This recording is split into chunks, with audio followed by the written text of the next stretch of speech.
By now, you should be familiar with what a stock is, but if you're not, quick recap. A stock is a share of a company, and if you buy that share, you own that portion of a company. Stocks have many features that make investors want to put their money in them. One of those features many people find attractive that we'll talk about in today's video are known as dividends. You might have heard the expression, it pays dividends, and there's a good reason for that. Dividends are payments made by the company to each of their shareholders. After a company makes revenue, pays all their expenses, they are left with what we call profit. A company can do any combination of three things with this profit. They can save it, maybe for a rainy day. Rainy days being a metaphor for when times are tough for the company.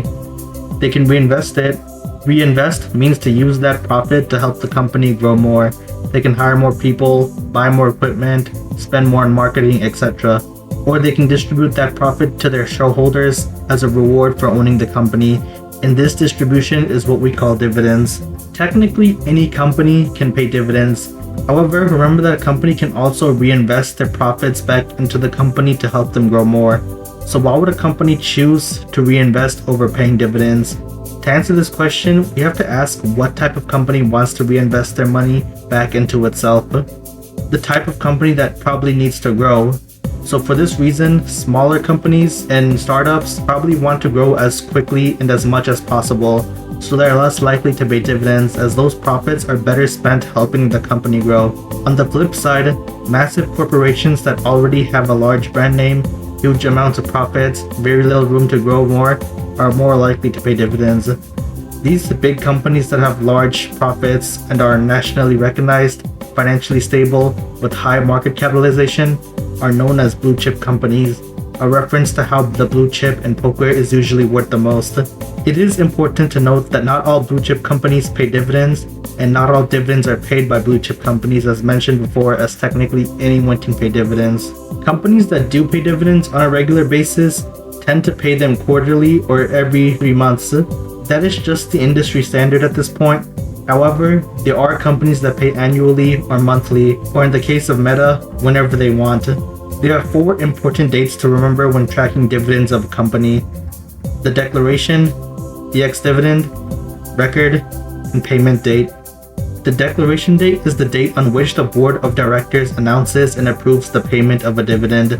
The declaration includes the size of the dividend, as well as outlining the other dates, including the record and payment date. The ex-dividend date is the first day that a stock trades without a dividend. The company does not set the ex-dividend date, instead it's set by the stock exchange where the company's stock is traded. The ex-dividend date typically occurs up to 3 days before the record date. The record date, also known as the date of record, is the date on which the investor must be on the company's books in order to receive a dividend. The record date is commonly confused with the ex-dividend date. Recall that the record date is set by the company and the ex-dividend date is set by the stock exchange. The ex-dividend date is earlier than the record date due to the fact that there is a settlement period for stock trades on exchanges. When an investor purchases a stock on an exchange, it takes time for the investor's information to be updated on the company's books. Most North American financial products are on a T+2 settlement period, which means it takes 2 business days for a stock trade to settle. Recently, on February 15, 2023, the SEC announced that they will shorten the settlement date to T+1, or 1 business day, and this change occurred on May 28, 2024. The payment date is the actual date on which the dividend is transferred to the account of the shareholders. Let's take a look at a very consistent dividend-paying company, Procter & Gamble. P&G has been paying dividends since 1890, which was before the First World War, and not only that, they have been paying dividends very consistently, as you can see. As you can see, Procter & Gamble has been paying dividends consistently every February, May, August, and November. And they've been consistently paying this from 2024 all the way back to 1987 every February, May, August, November. They've consistently been paying dividends. The yield, also known as interest rate for dividends, is how much or what percentage of the company's stock price you will make per year as dividends. So imagine if a stock is worth $100 and it pays $5 a year in dividends, then you can divide that $5 by the 100 to receive 0.05 and shift the decimal 2 places to the right to get 5%, which is the yield or interest rate. You want this number to be as high as possible, right? In theory, that makes sense. If the dividend yield is higher, then that means you'll be making more per price of the share. However, dividends don't always remain the same.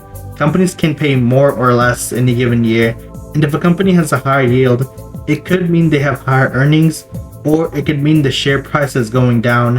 And if the company's share price is going down, that means investors are worried about the company's future, or maybe the company is struggling, in which case you could expect the dividend payments to decrease and the yield to lower. This yield is known as the backwards yield, meaning this is how much the company paid previously and not how much the company will pay in the future.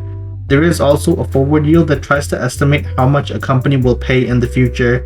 However, the way forward yields are calculated are beyond the scope of this video. Dividends offer a very simple way for investors to boost their income and equity in a company. Imagine you own 20 shares of a company at $100 each, and each share paid 5% yield. That means this year you'll make $5 per share, and since you own 20 shares, that's $100 that you would have made. The price of the shares are $100, so after the first year, you could use that additional $100 you made from the dividends to buy another share of the company. Now you own 21 shares instead of 20, so if they pay $5 a share the following year, instead of making $100 again, since you own the additional share, you'll make $105. You can then use that to buy another share on the following year. So you would make $110 and then $115 and so on and so forth. If you keep doing this, using your income to make more income, you could own more shares and boost your income even more. This leads us to what many people in the investing community call DRIP, Dividend Reinvestment Plan. DRIP is when you buy a couple of shares and reinvest the dividends from those shares to buy more shares, increasing your equity. And if you make additional contributions on top of that, you can greatly skyrocket your equity and income. Dividends give investors something called cash flow. And liquidity, for those of you that don't know, it's how easy you could turn your assets into cash. And it can't get any more liquid than dividends. Cash flow investors are certain type investors that seek cash flow, as in they like to invest into assets that pay consistently. Dividends allow cash flow investors to earn an additional source of income, and with this additional source of income, if they use it to buy more dividend paying stocks, they can boost their income exponentially. Dividend income, just like any other income, is taxed, but the amount of taxes you pay on dividends depends on whether the dividend stock is ordinary or qualified. Ordinary dividends are taxed at the regular income tax rate that you can see here, while qualified dividends are taxed more favorably, as you can see here. You have to pay taxes on dividends regardless of whether or not you reinvested it. This is just the basics of dividends. However, there's more to dividends than just the basics. If you want to learn more, make sure you like, comment, subscribe, and hit the notification bell to stay updated when those videos drop.